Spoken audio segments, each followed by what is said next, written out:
Бэр өгүүлэг Зослондоо хүргэнийхээ гадаа буусан хоёр хөгшин сая л нэг санаа амарч хаяагаас хөж үүдээд илгээд цайрлж сууна.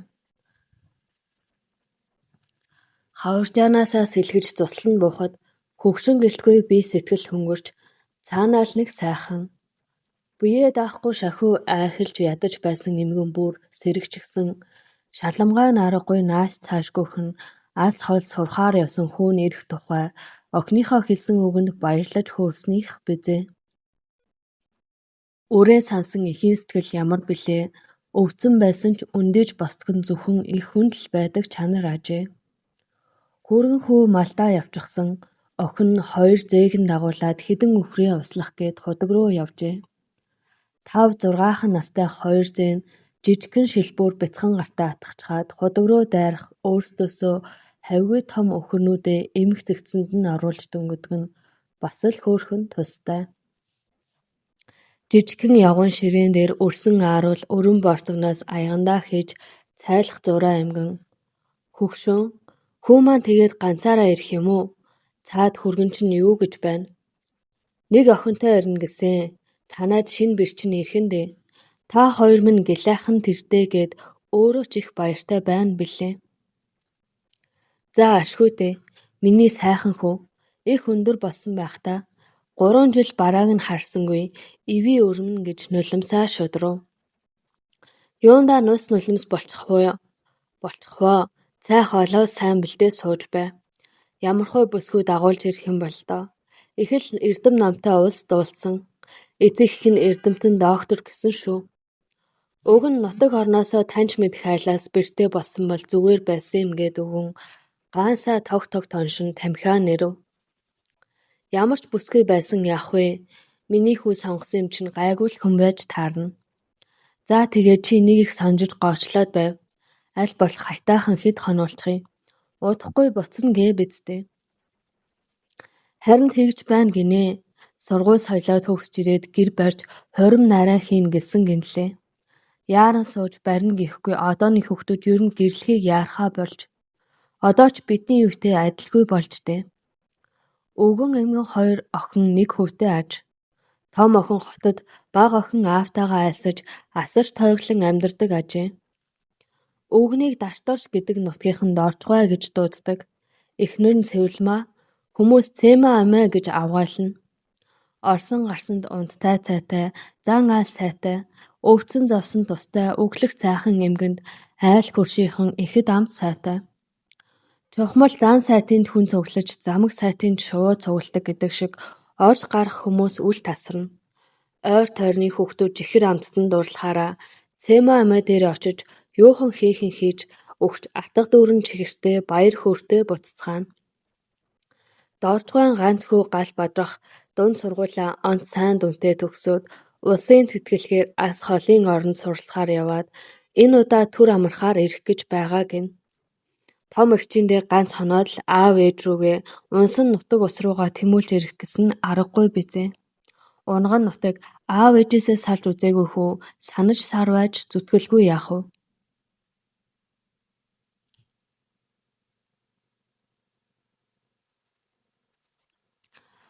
Хөөр баяр болон хүлээж байгаа хүү гал бадрах дунд сургуулаа онц сайн төгсөн агаад олон ч олимпиадад амжилтаа оролцож урилгаар гадаадын их сургууль төрийн сангийн тэтгэлгээр суралцах болсон азтай хүү юм.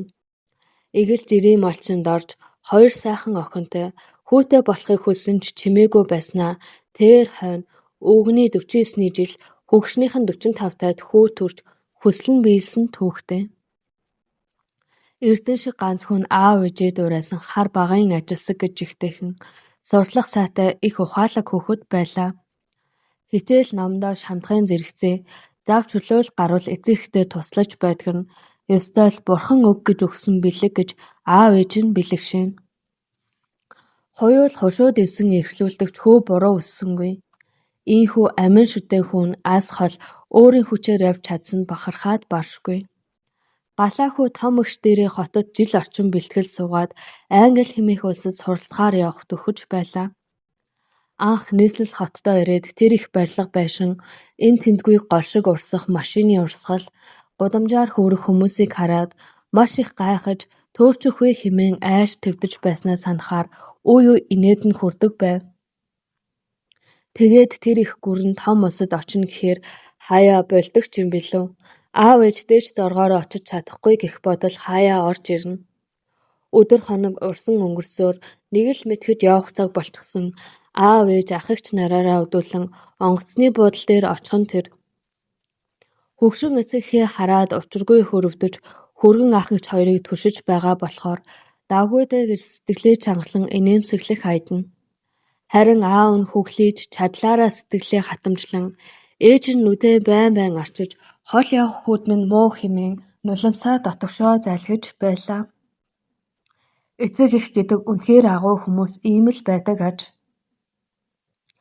Гал бадрах маань ийхүү нийслэлээс анх удаа агаарын хөлгөөр Москвагийн Шерментовын онгоцны буудал газардав. Буудлын дээр яах ихээ мэдэхгүй хүмүүсийг даган явсаар баруун руу явах терминал руу орлоо. Ийш тийш гайхан шагшиж ангааж яваад нэг бүсгүйтэй гайгүй чанга мөргөлдөж орхив. Айж чин сандран хартал бүсгүйн авч явсан цүнхтэй ном шалаар нэгт харцгаж. Хурдан их чинь уушлалт гуйсаар номыг нь цуглуулж өгөөд тэд хоёр тийш салж явцгаалаа. Сүрхий охин юм огт уурсангүй шүү.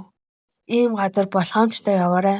Хүмүүсээс зайгаа сайн барьж явах хэрэгтэй гэд хөөхөн их инээгээд явсан тэр бүсгүй нэрийг нь асууж чадаагүй дээ. Галаа ихэд харамслаа. Тэр бүсгүйг хайж олох юм бол дагаад л гүгээд бай. Хаа хүрэх байсан юм бол гэж бодоод бүсгүй нэрэлт гарлаа.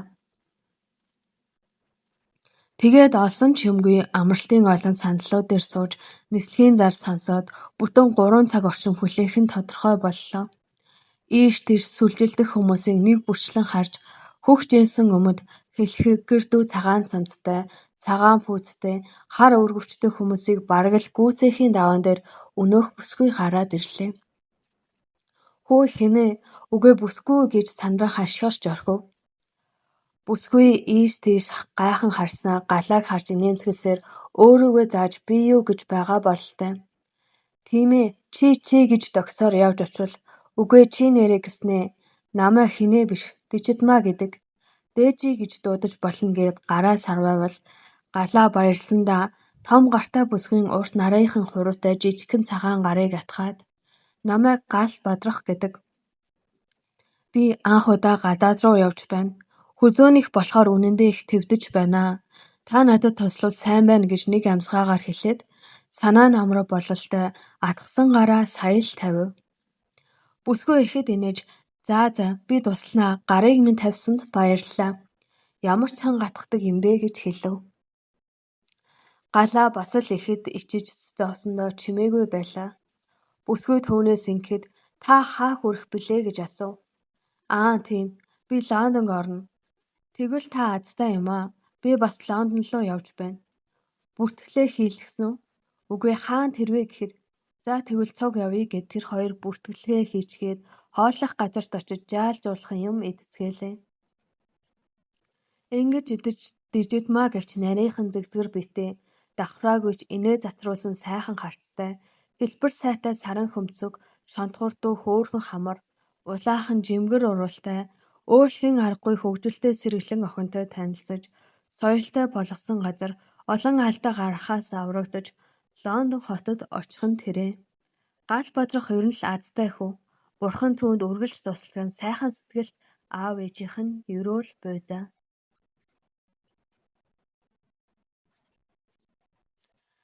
Гал бадрах ямар ч байсан сайн хөтөчтэй болсных Лондон хотод дээжигийн суудаг айлд хамт очиж эзэдэн зөвшөөрвөл сургуулийн дотор байранд ортлоо тэднийд байхаар шийдцгээв.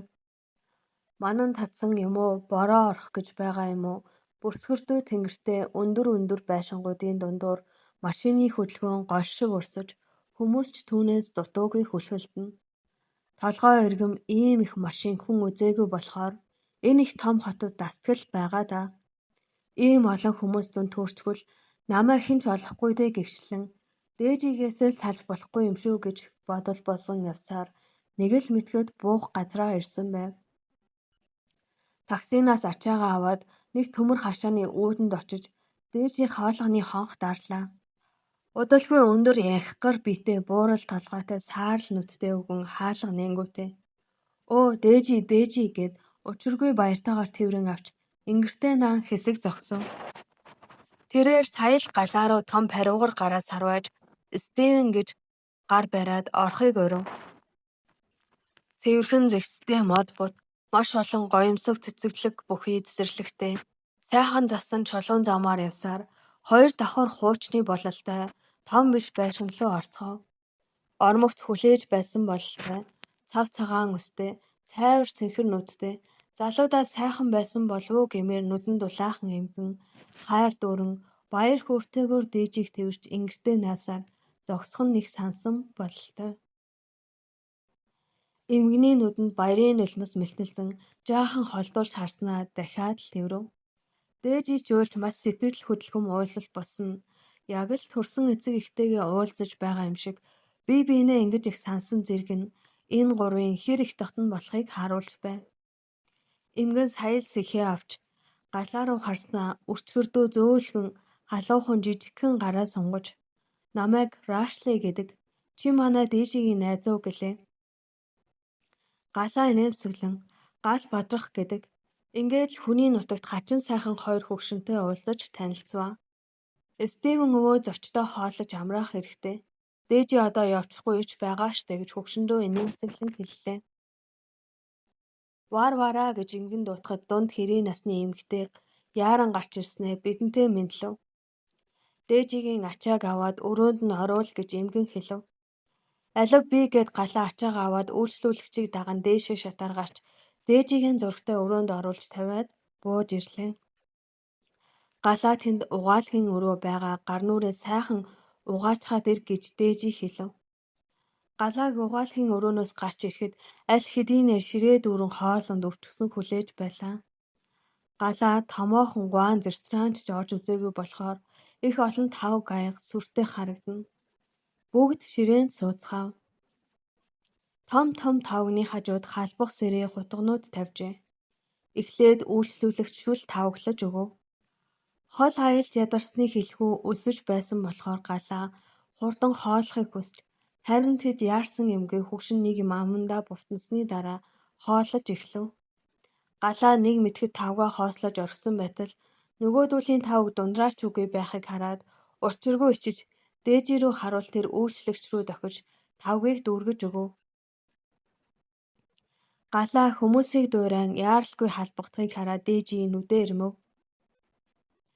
Харин Стивен өвөө Рэйчел эмээ хоёр юу ч мэдээ юм шиг дээжигээс элдвийг шалгааж баяр хөөртэйгээр хооллож сууна. Дараа нь 2 дугаар хоол болох ногоогоор хачирсан жаахан хавтгай мах тэгээд л загас болон далайн амтны мах болтой 10-аас өмнө зөндөө урсан байлаа. Галаа хаширсан болохоор хүмүүсийн хооллохыг хүлээж байтал өвөө эмээ хоёр хоолоо эзэцгээ гэж шаардцгаав. Тэд нэг гартаа хутга нөгөө гартаа сэрээгээ барин хооллож эхлэв. Галаагийн хувьд бол ганцхан аваад л өмгчих махыг ингэж ёсорхог идэж байгаа нь их гайхалтайгаар зогсохгүй. Тэр өчүүхэн махыг яаж идэхээ бодож тэднийг дуурайж хутга сэрээгээ бариад нөгөө махыг даахааргүй бөөрийнхээ эртээ хутгаар хэрхэн хэрчиж идэхийг харж хэсэг оролцсноо ганцхан сэрээдээд идэж орхив. Тэд хараагүй юм шиг сууж харин дээжи инээдээ барьж ядан тэднийг саатуулж сууллаа. Ийхүү хоосны дараа дээжи галааг энэ залуу Монголоос анх удаа энэ сурахаар ирж байгаа. Оюутны байранд ортлоо хамт байж болох уу гэж тэднээс асуухад гэрийн эзэн дуртай зөвшөөрч галааг нэг сул өрөөнд оруулах боллоо. Дээжи тийшээ задалж тэдний бэлгийг тарав. Стивен өвөөд ноолорон цамц, тэмээний ноосон бэлгэнц, оймс, том шилтэй сойрхол арх өгөв. Хөөрхий өвөө баярсандаа том саарлнууд нь нүд дөөрн нулимстай харагдана. Рэйчел эмээд ноолорон цамц, урт ноолорон оймс, ноолорон нүмерэг өглөө. Эмээ бас л хөөрч нүмергөө нүмерч бүжиглэх нь холгүй харагдана. Үйлчлэгдэгч бэлэг өгсөн тэрээр их л таалагдсан бололтой дахин талархлаа хэлж байлаа. Ийхүү энэ цайлхан сэтгэлтэй гадаад хүмүүсийн дунд дээжийг их сайхан бүсгүйн тусламжтайгаар орж амьдарч эхлэх нь тэрээ. Галаагийн хувьд бас л аз бурхны бэлэг. Хаан ч явсан түүнд азтай байдаг. Дээжийтэй таараагүй бол өдийд хаан яаж байхыг хэн ч таашгүй. Хоёр хөгшнийг харах бүртээ нутаг орондоо үлдсэн аав ээжээ ирэхгүй санаж хамран шархирч байв. Хооллох гэж хэрхэн бодсноо бодхоос л ядаж кино шин дээрээс хүмүүсийн хоол идэхийг харж байхгүй явдаа гэж галаа бодож суув. Сургууль эднийхээс их хол биш гэж байхыг сонсоод баг зэрэг тайвшрав. Ийхүү цэлмэг тэнгэр цэнг голтой саруул удамтал салхи татуулан давхиж явсан галаахүүд харийн бүүдгэр саарал тэнгэр өндөр барилгатай гудамжаар зогсолтгүй урсах хүч машины хөдөлгөөн огт таалагдаагүй ч одоо яалтай билээ. 4-5 жил сурч боловсрох амьдрал болжтэй. Дээжигийн тус дэмээр соёлтой газрын олон зүйлд бодлон байж дасч дадсан түүхтэй. Галаа эхлээд Сивing Mary University of Londонд хэлний дамжаад 1 жил суралцаж завсар цагаар нь энэ тэнд цагийн ажил сурах хоёрт шамдан гүйсээр орчиндоо ч дасч дараагийн шатны биологи эмзүүн чиглэлээр суралцах болжээ. Харин дээжи King's College-д их сургуулийн төгсөх ангид оржээ. Ийхүү дээжи галаа хоёр цагийн ажил сургууль гэж гүйлцээр ховорхон таарлах болов.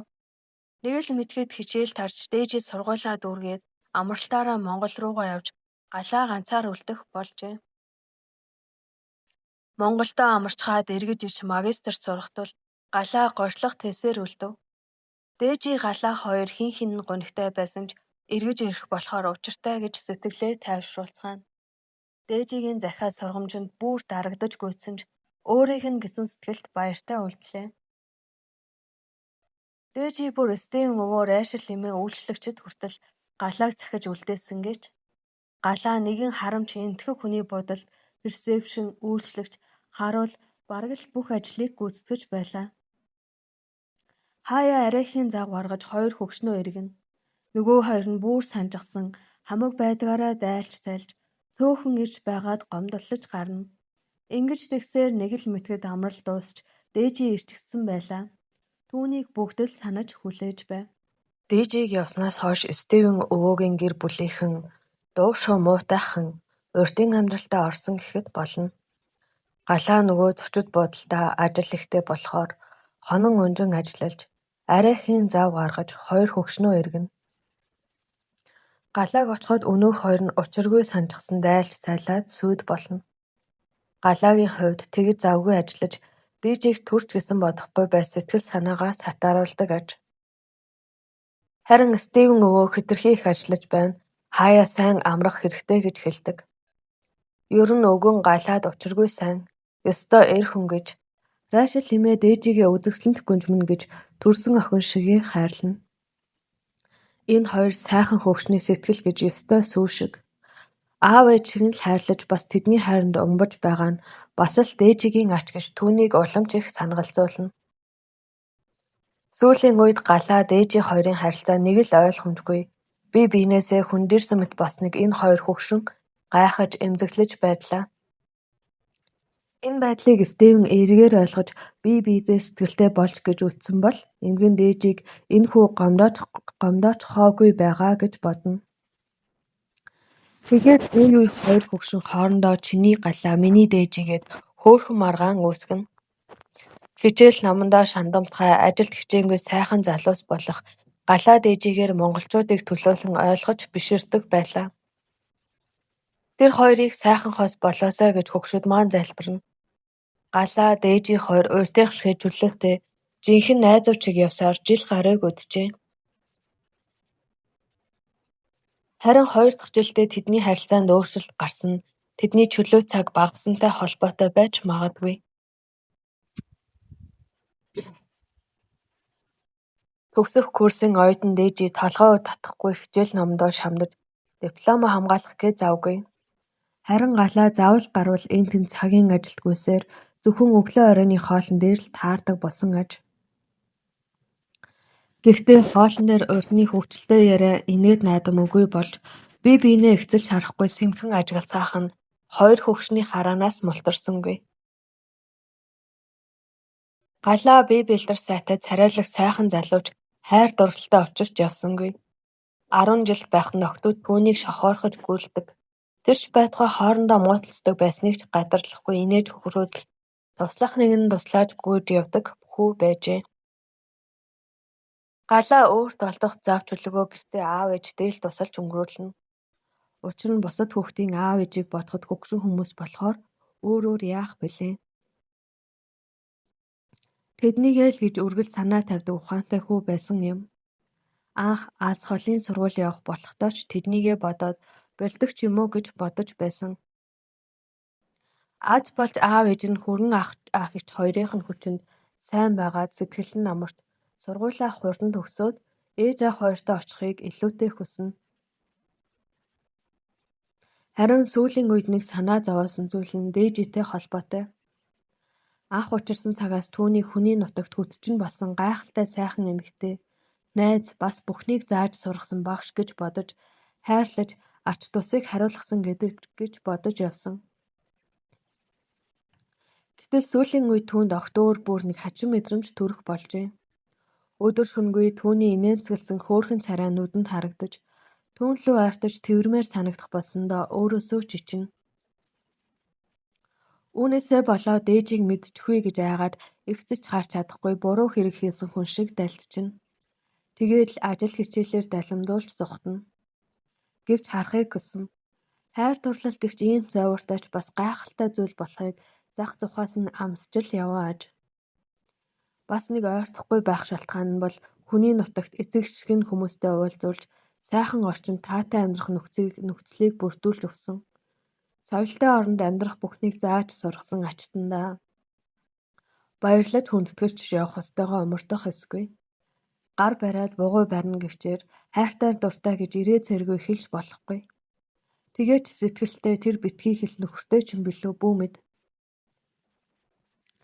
Энэ л олон шалтгаанаар сэтгэл дүүрэн хайраа багтааж ядан өдий хүрчээ. Галаа маань ер нь ийм л залуу. Тэрээр өөрөөсөө илүү хүнийг л боддог хүн. Харин дээжийг явснаас хойш ядаж хайртай хүлээн гэдгийг хэлдэг байж ийм ч эр хүн байх гэжтэй хэмээн өөрийгөө ихэд голж бухимдаж байлаа. Тийм их өндөр ханхар эр хүнийг өчүүхэн болгож боолчилж чаддаг хайр гэгч ийм чухал хүчтэй зүйл хажээ. Галаа зав чөлөөгүй ажиллаж дээжийг мартах гэж зүтгэх нь шуналтай буудлын эзэнд харин ч ашигтай байсныг хэлэх юм. Их орондоо буцаж яваад ээжийн хувьд бас л амар байсангүй. Хүүхэд шиг гинэн томоогүй хүн тосрох уу цайлхан галаа түүний сэтгэлд хизээний үүрээ зассан гэхэд болно. Түүний ямар ч хар хоргүй шулуун ханхар сайхан бий. Дээр нь царайлаг ажилсан хичээнгүйгээд олон сайхан чанарууд ганц түүнд л зохицолжээ. Огт эвдрээгүй хүүхэд занг нь бодохоор бүр өхөөртмөр. Анх удаа Стивнийд хоолож байхдаа муур хулганаар орлож байгаа юм шиг том гараараа тавган дээрх махыг ив хавгүй огтлох гэж оролцсноо шууд аваад өнгөчихснийг нь бодохоор одоо хүртэл инээд нь хүрдэг.